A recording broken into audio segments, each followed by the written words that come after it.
Hey guys, welcome once again to the George Jets Show.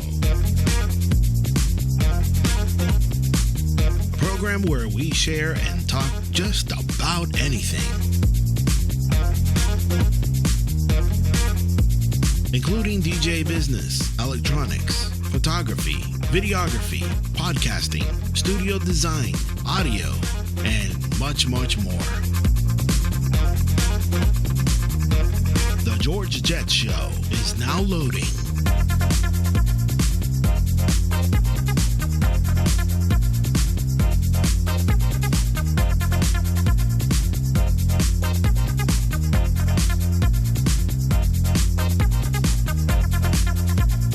I'm back in the studio and I'm putting the final touches.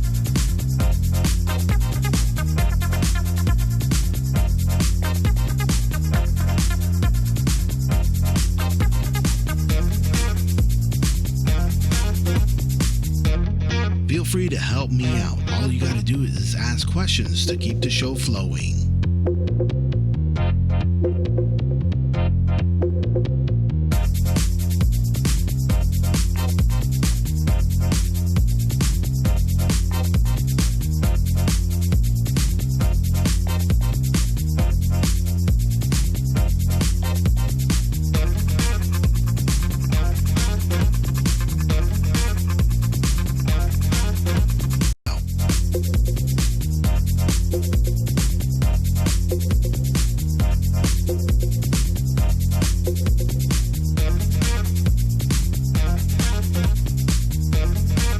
We're at the 10-second mark.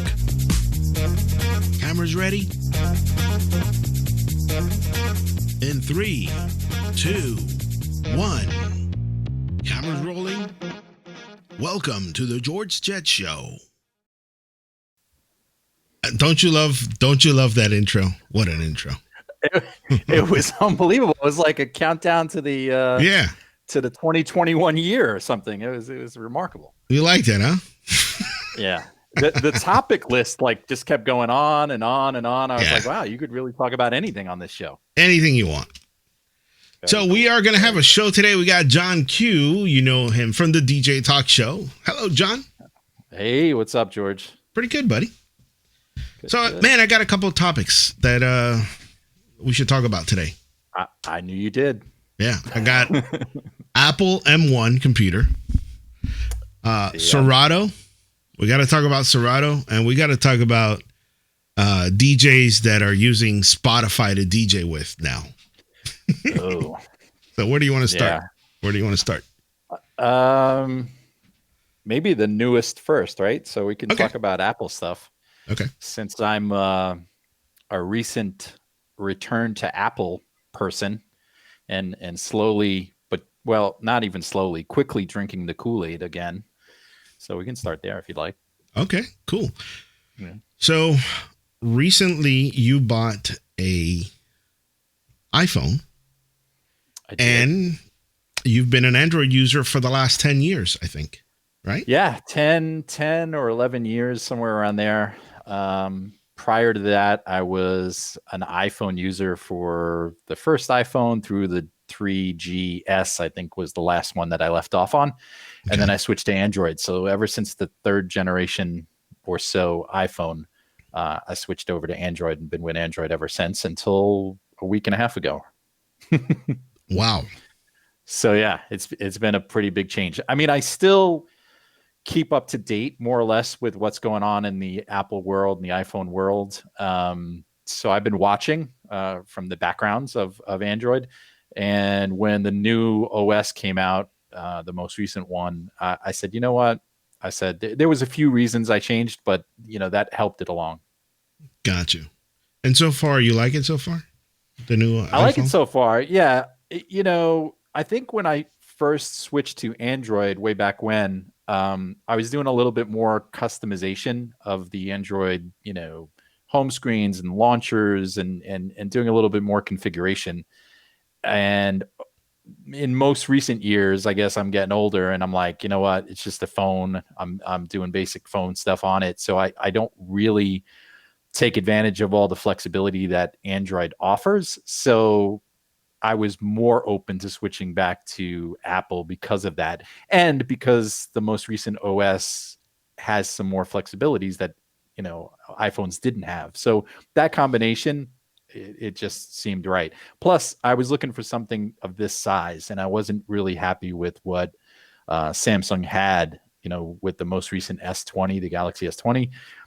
It's a good phone. I just thought that the iPhone 12 Pro was a better phone, Well, a better phone for me at least. So yeah, switched over and getting used to the little bit of differences, the little learning curve. But so far it's good. I mean, there's a couple of small things that I miss with Android, with being with Android, but I'll get past it. okay. Wow. Well, Yeah. I've been And there's that more. going into the M1 conversation, right? That'll lead into Yeah.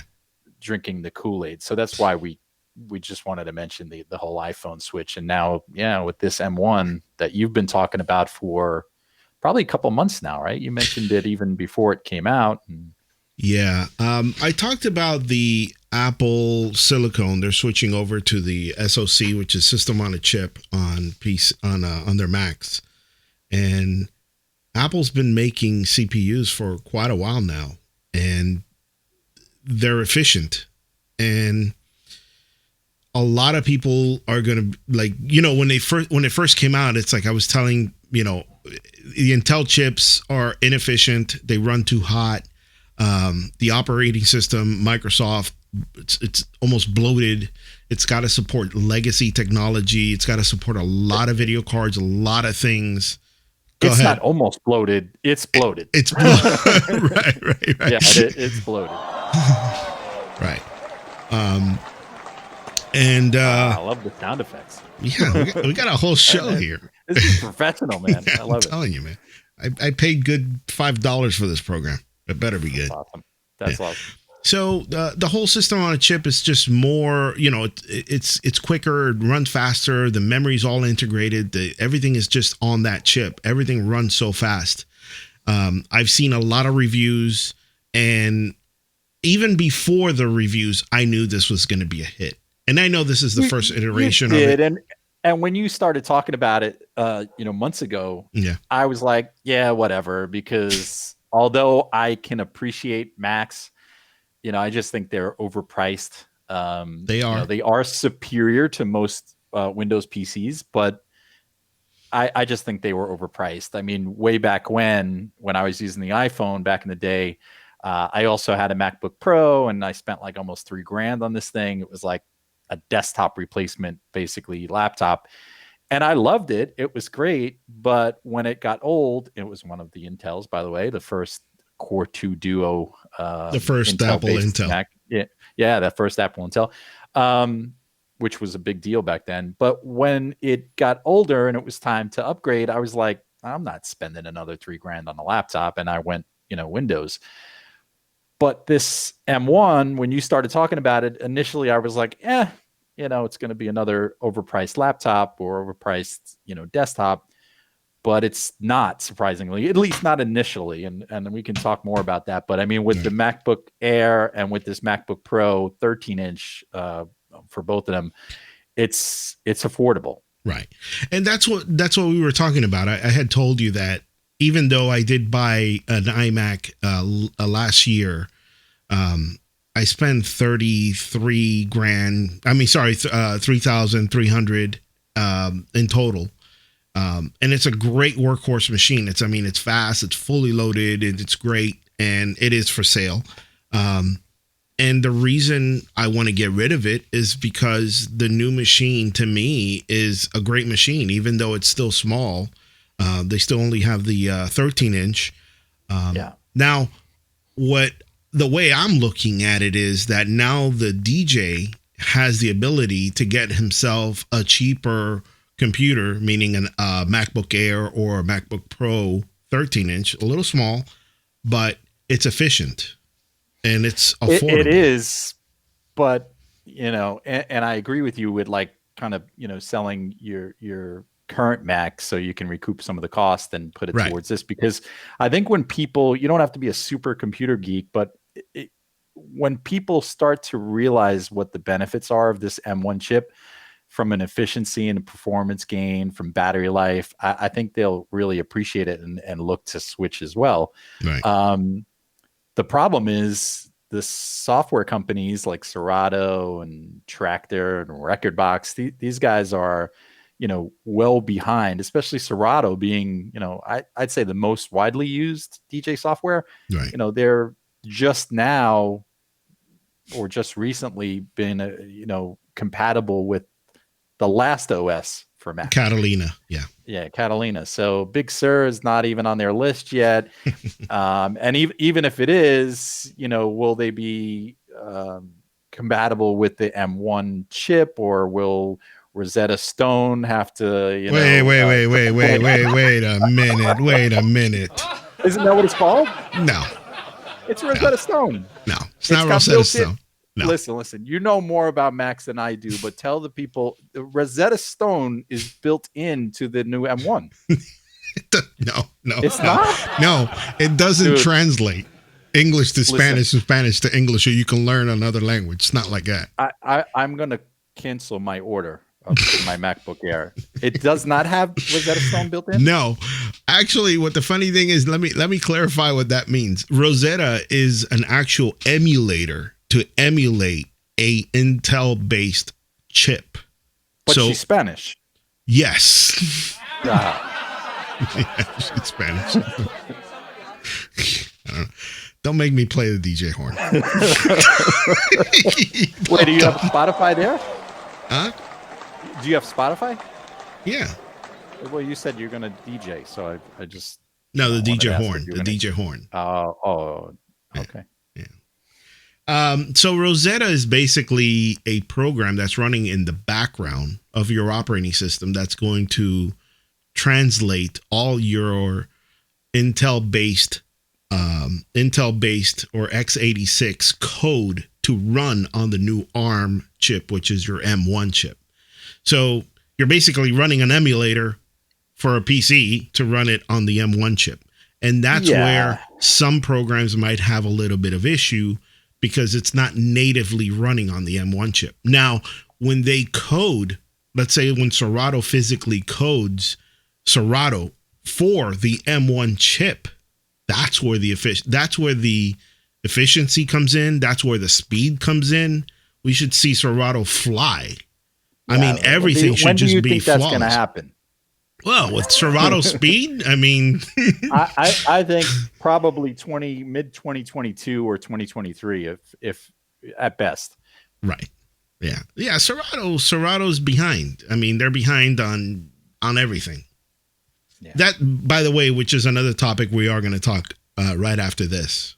So if we could get people, because I know a lot of people interact with you in the comments, if we can get people throwing up comments, would you, if you don't already know about this M1, I think it's going to be a hard question for you to answer, but if you do know about these new M1s, would you do what George is doing, and probably many other people, in selling your current MacBook and upgrade to the M1? Now, keep in mind, the M1 MacBook Air and MacBook Pro are right now only in 13.3 inch screens. The 16 inch hasn't come out yet. That's probably going to be mid 2021.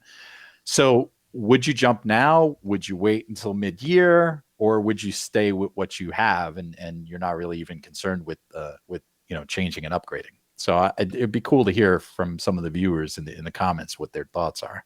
Yeah, please. You're let able us to know. see that, right? You can see that. Yeah, we can see. Comment. We do have a question from Lazaro. He says, "What about Tractor?" But before we answer that one, he said he did say yes, I would. So he would change over to a 13 inch, which is smaller to DJ because it's a newer computer.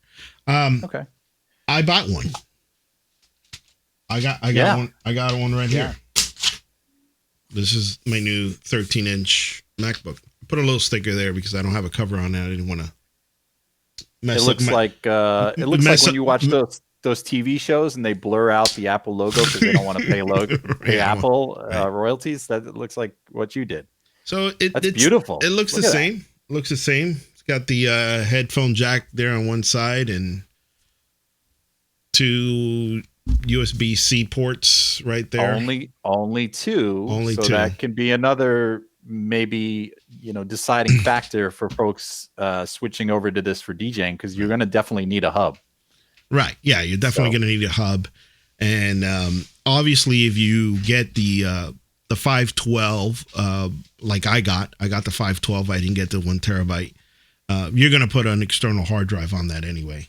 Yeah, absolutely. And to answer his question, as far as Tractor, it's awesome to hear another Tractor DJ, because I DJ'd with Tractor for many, many years and love it.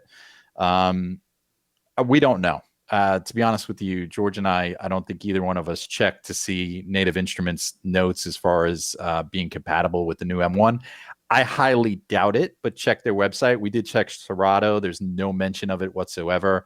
Same with Rekordbox. I don't know with Native Instruments. Right. Apologies, but we didn't look. But again, this is like super new, right? These M1s just came out. It's highly doubtful that any DJ software is already on top of these, right. Whether it's Tractor, Serato, and the right. many others out there. I don't think they're caught up yet. They might be gearing up for it, but they're right. not there yet. Serato, it doesn't mean we can't say that it's not going to run. Right. It does run. By the way, Serato does run on the M1. It does run. Okay. However, it hasn't been proven, because remember, it's running through Rosetta. So it's running through Rosetta to get to the actual operating system. So you're emulating that PC that I was telling you about. You're actually emulating your old MacBook Pro in order to play it. Right. But now there has been tests done that show on this M1, whether it's the Air or the Pro, that programs that are not native that do run through this emulator do run fine. They do, right. Photoshop, like all the Adobe suite and stuff, they're not M1 compatible yet. For the they're not M1 compatible, so they're doing the migration, the emulation.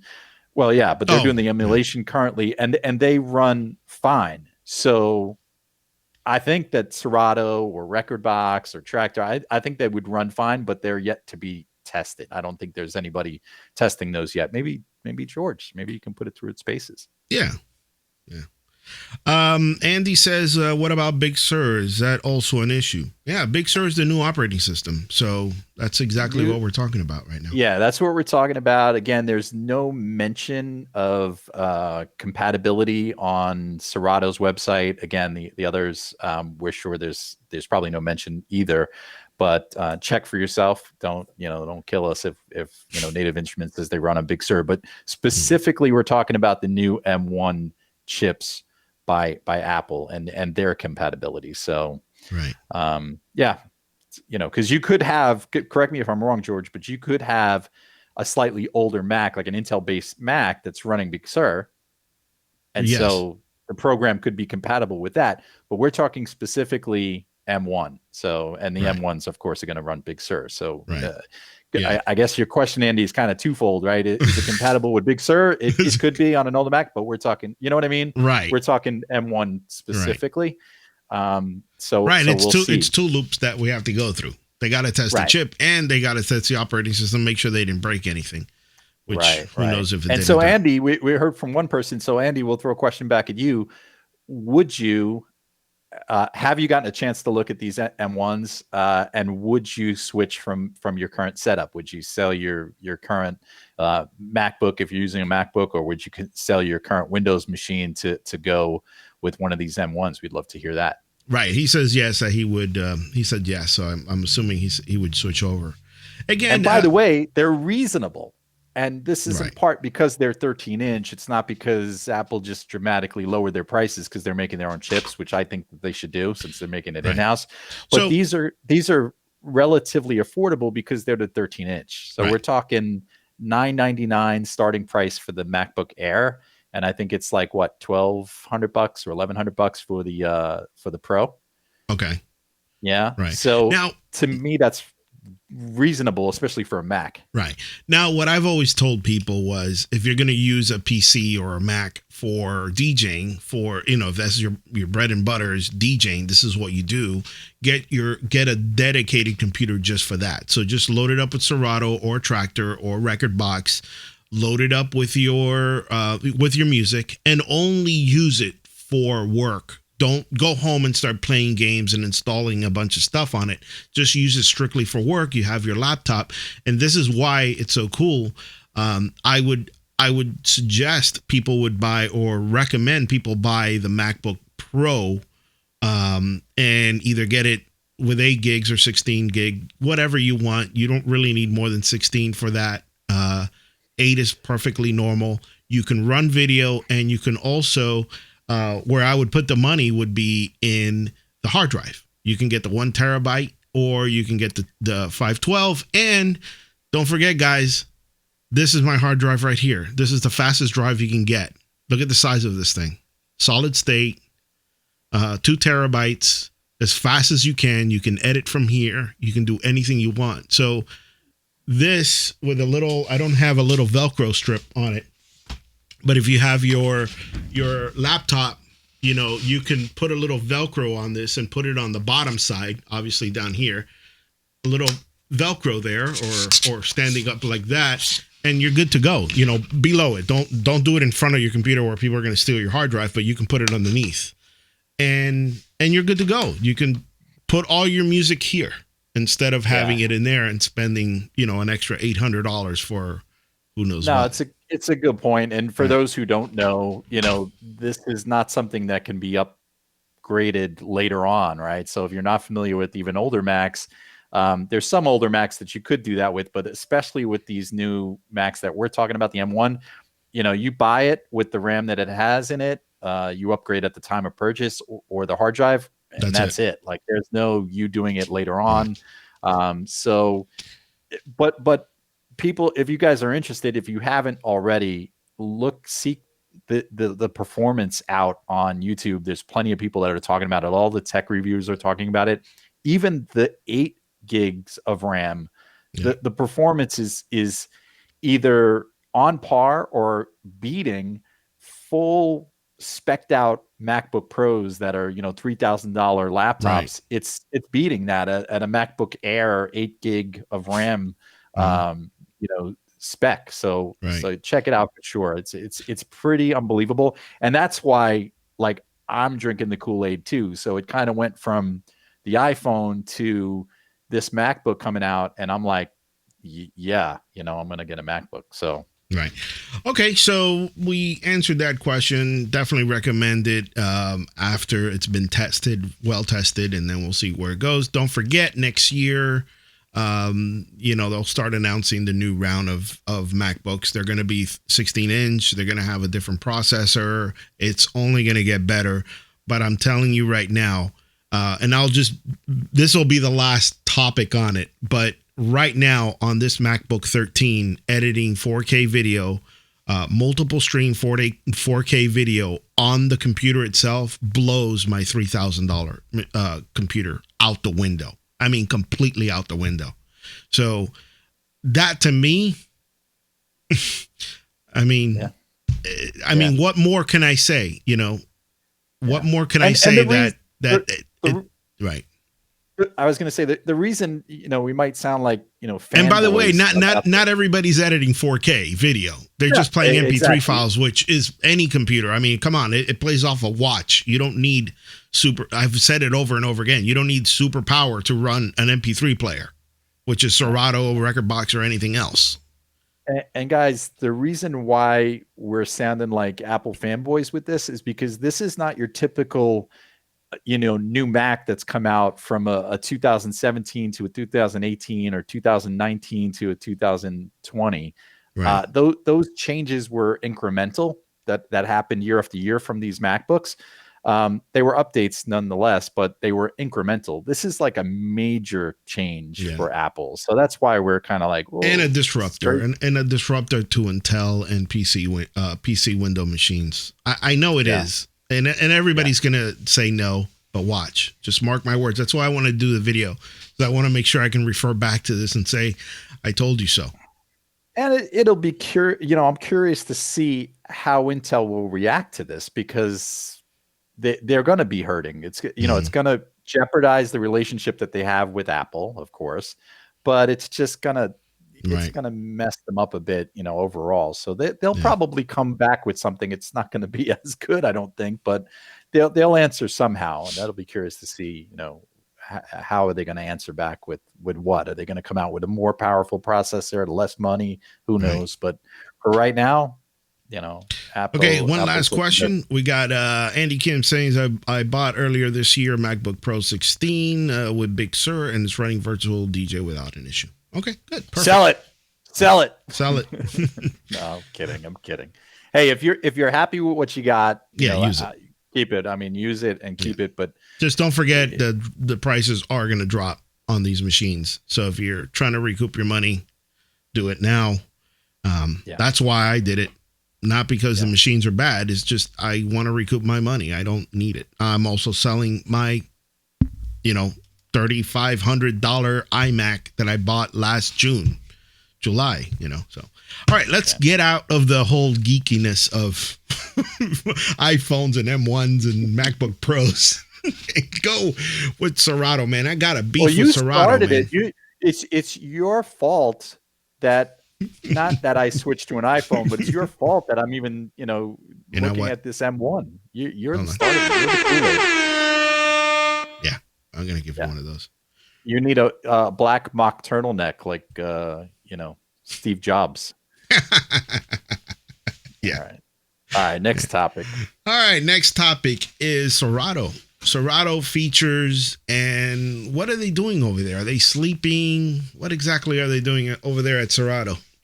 I don't know. I think most DJ softwares and controllers have probably hit a plateau.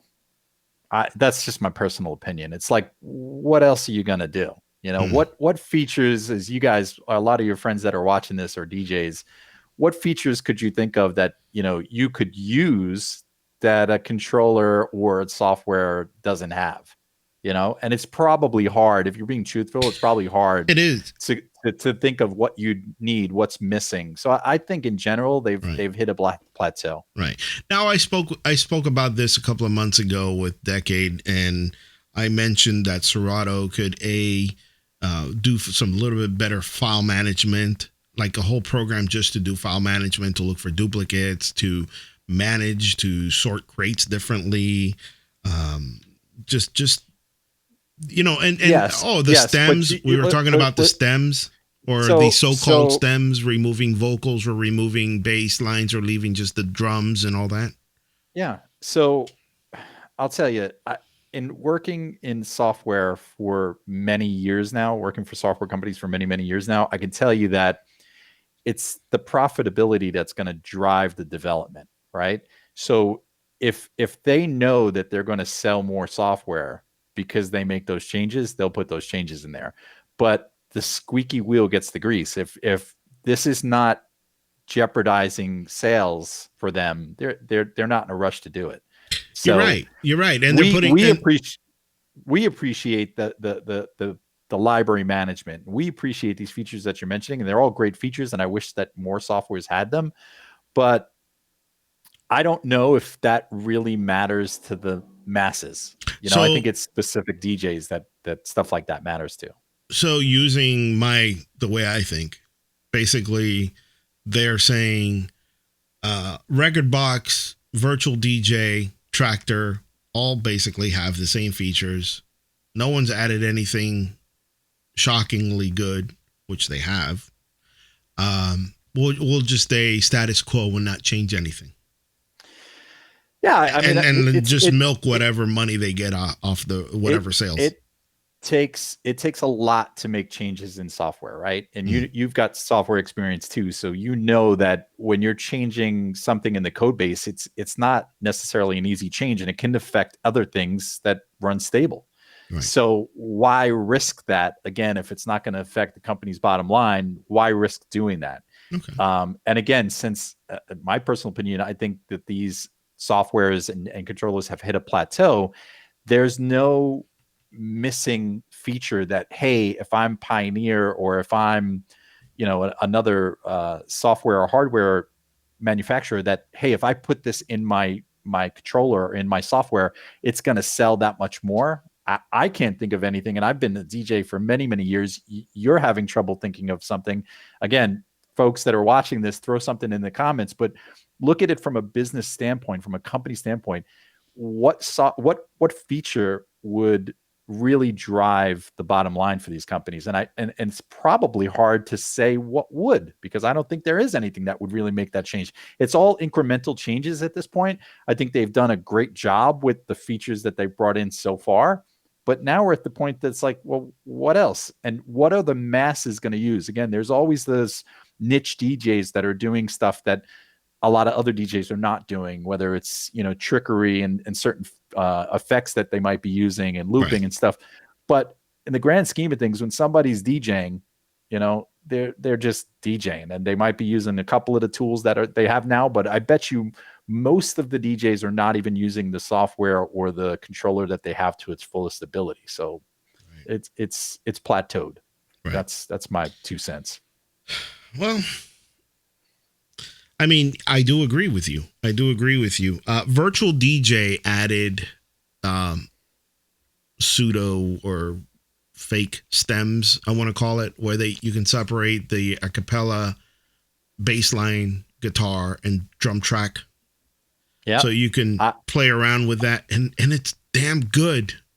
And I love that idea when Native Instruments came out with stems. It was that idea, that concept, but unfortunately they couldn't get the major labels or the important labels with recognizable music to jump on board and to provide their music in that format.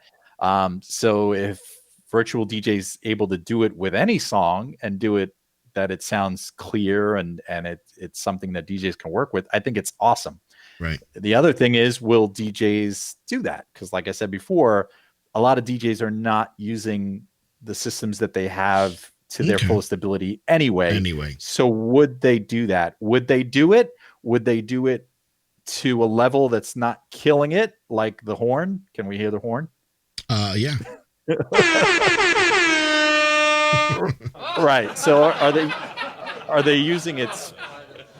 Are they using it sparingly in the right way? I don't know. We'll see. But I mean, I love that concept. I think that if virtual DJ can do it and do it right, that's nice to have. But it's a nice to have. Would DJs? Let me ask you this: if Serato doesn't come up with that, and it's just virtual DJ for the next year or so, do you see DJs that are using Serato hopping off Serato to go to virtual DJ to get that feature? Probably not. Probably a small percentage, but if it's trickery and stuff. So you never know. The novice DJ would jump on that because they can go and play really cool mashups and stuff, make their own mashups on the fly. Again, that does take creativity, but you never know. I mean, nowadays DJs are, like I've said before, beat mixing.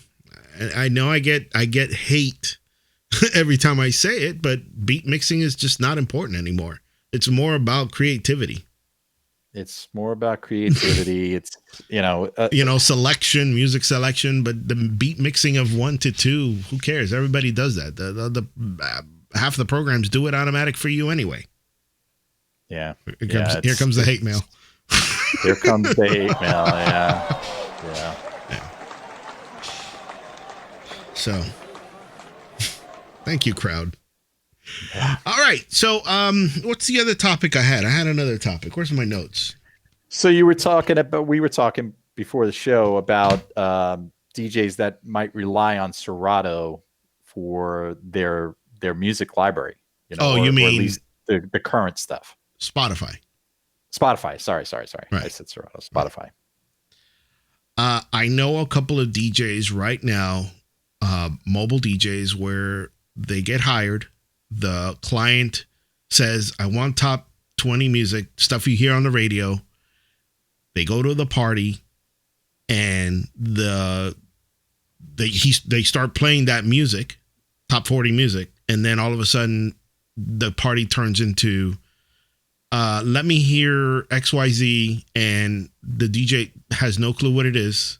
And they resort to going to Spotify and playing basically the whole night off of Spotify. And again, these are not DJs that are part-time DJs. These are full-time DJs, mobile DJs that have been doing this for a while. So their libraries is not small. It's a large library. Well, But they're playing off of Spotify. Oh, and without mixing. how can I? Well, yeah. I mean, the scenario that you're painting is, of course, I don't feel that that's the right way to do things. But giving some folks the benefit of the doubt, if you have to turn to Spotify or to a streaming service because you're missing some stuff in your library, I don't think there's anything wrong with that. But if it's to the level which I think you're describing, where all of a sudden like you're not prepared for that, and it was clearly in the realm of, hey, this is top 40 music, and you're not talking one or two songs that were missing from your library, so you went to Spotify, but you're now relying on Spotify to do the majority of that party, then you're unprepared. Yeah, it's basically that's what it is. I Right, mean, right. No, they didn't throw you a curveball and go with a whole different genre of music that wasn't talked about.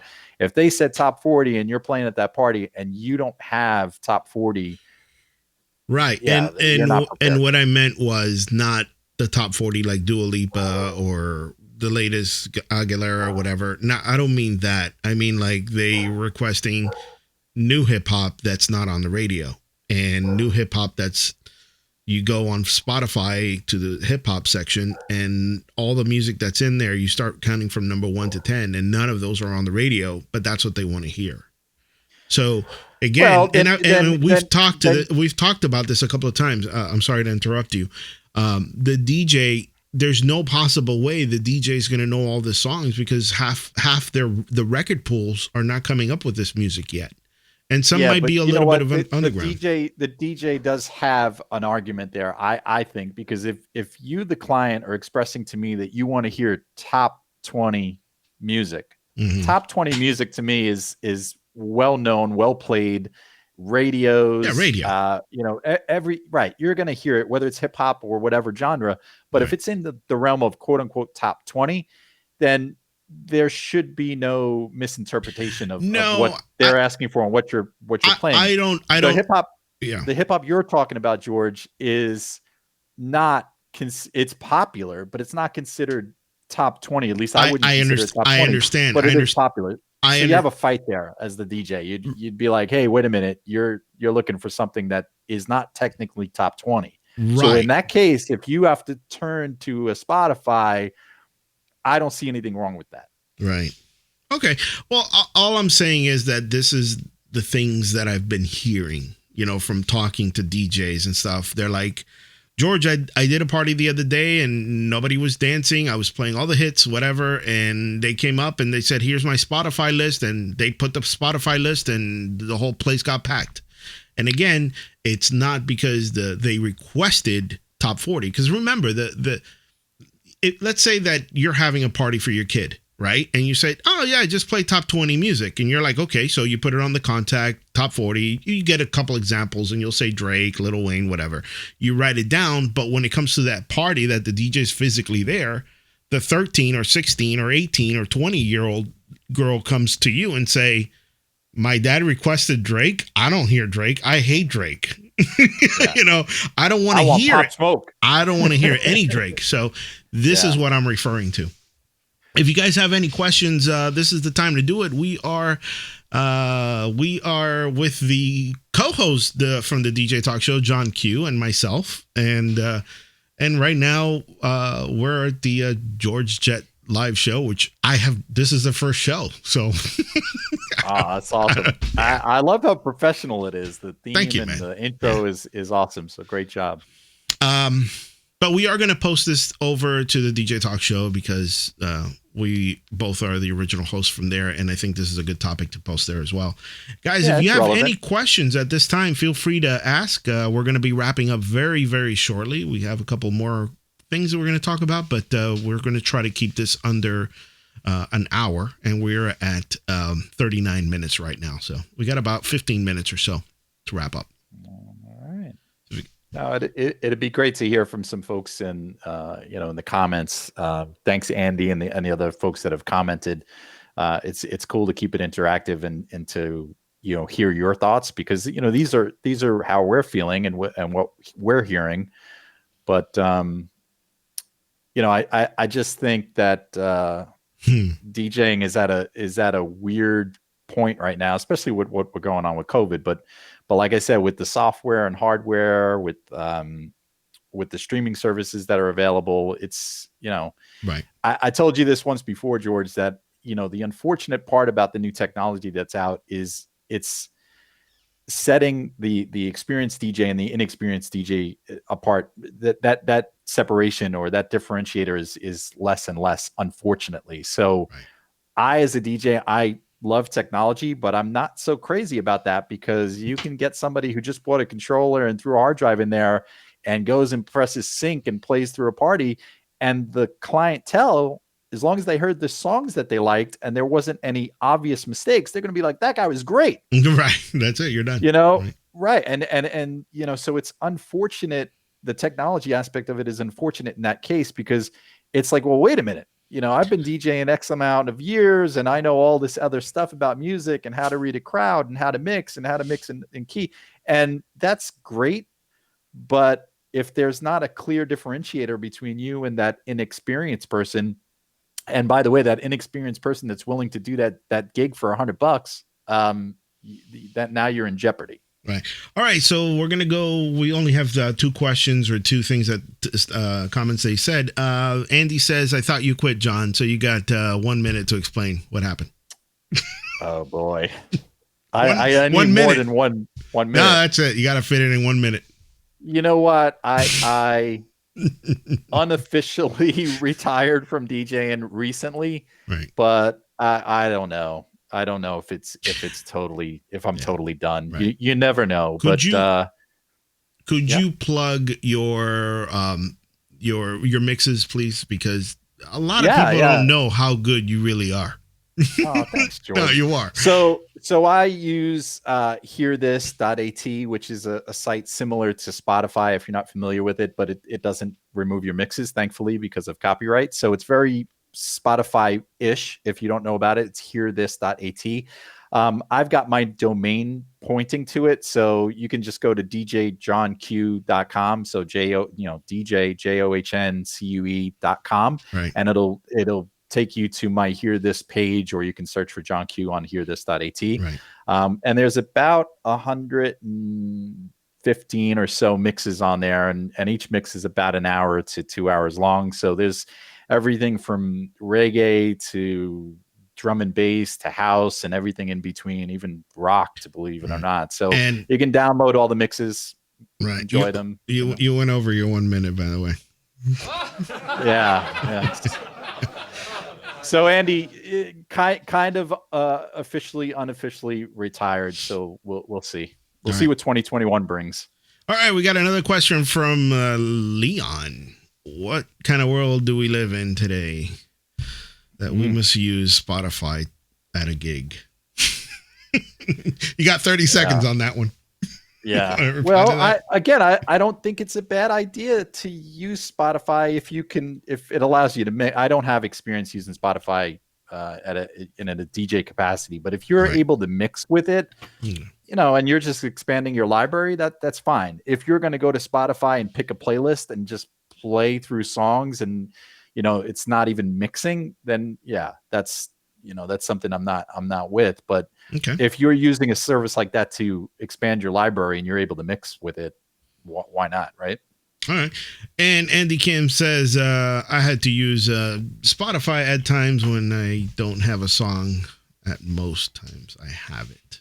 Okay. Yeah. And in those cases, I don't think there's anything wrong with it. If there's a song that someone comes up and it's just song that you shouldn't normally have or had agreed with the client that you were going to play, and jump into Spotify or any other streaming service, I don't think there's anything wrong with that. The occasional song, but just, don't go to Spotify and play somebody's playlist and be like, hey, that's me. That's like playing another DJ's mix at your party. I think that's cheesy. That's what I do with all my mixes. I just play your stuff. Just make sure you play my stuff and that's okay. Yeah. Sal Tomasillo says, you always DJ. My Yeah. buddy Sal. Yeah, Yeah. You when know, you're doing it this long, it's hard to stop. listen, But I have to add this.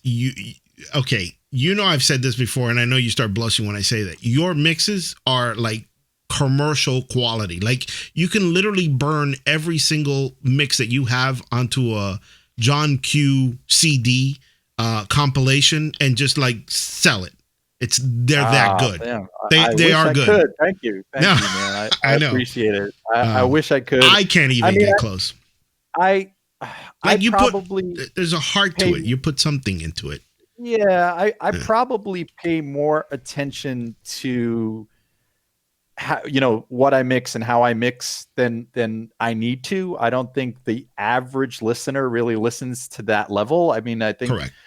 everybody that's listened to my mixes, thankfully they've all been happy with it. But I only have a core group of people that know what I'm doing and appreciate the little nuances. But you know what? That's enough for me, That's it. because Right. as long as somebody else knows, like, hey, I know what you did there, even if it's subtle, I appreciate that, because yeah, I kind of wanted it to be subtle. Like but you noticed, so that was cool.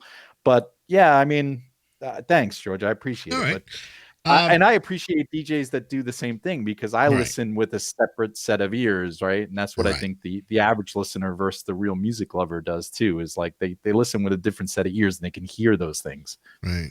All right. We got another question, and we're going to be wrapping up. Says Decade says, "What's the big deal with the M1 chip?" We talked about that at the beginning of the show.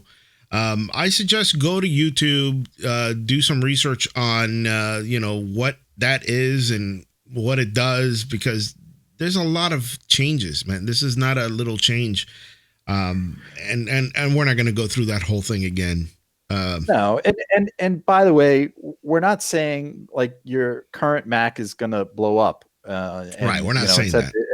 it's at the end of its days. It's not that. It's just this M1 is a big change for Apple, big efficiency gains, big performance gains, better battery life. So that, in short, is why we're excited about that. Mhm. It may or may not make a difference to you, but at least educate yourself on what's out there.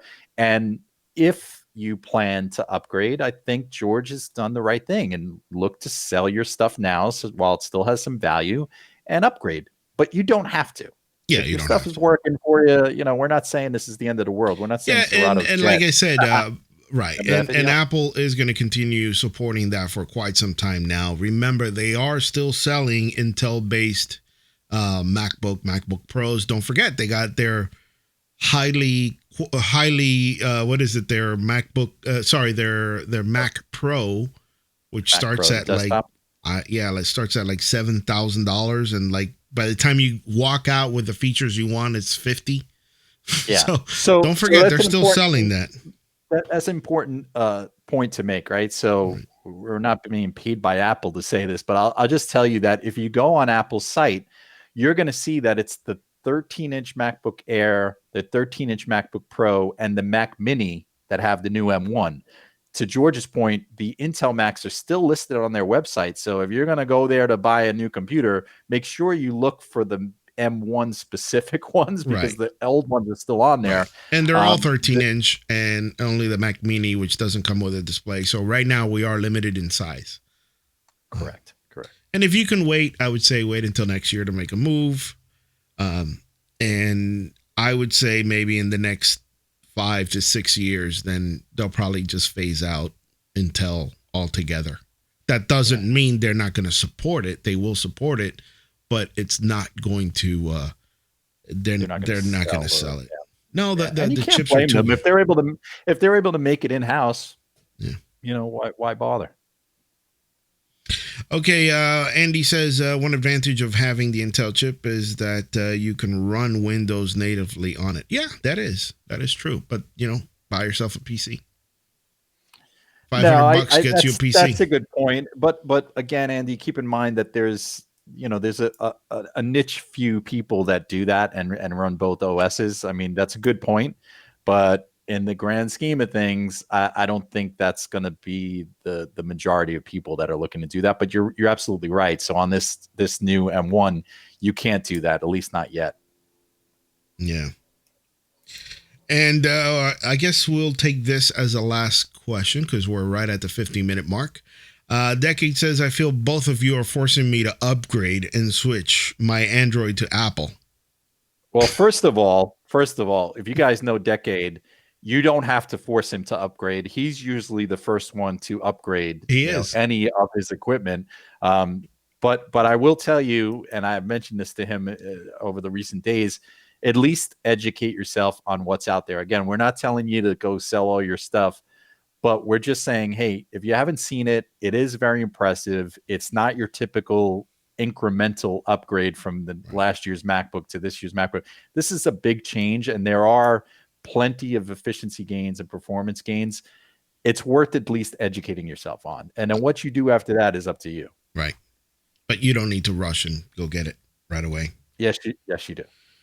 Ah, okay, I guess that was the last question. There's no really other questions, so I think we're good.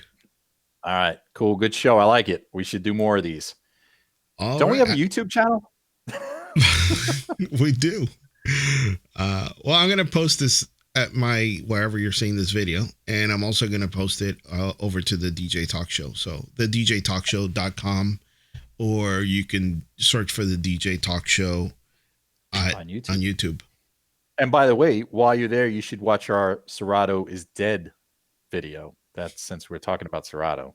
Yeah. I'll just leave that there. That's it. Oh, all right. Man. All right, guys. Thank you for joining me, John. Always a pleasure to speak with you. And yeah. This is good. I hope you come on the show more often. Sure. And I don't have an ending to the show, so I'm going to let you say good night, everybody. Good night, everybody. Good night, guys.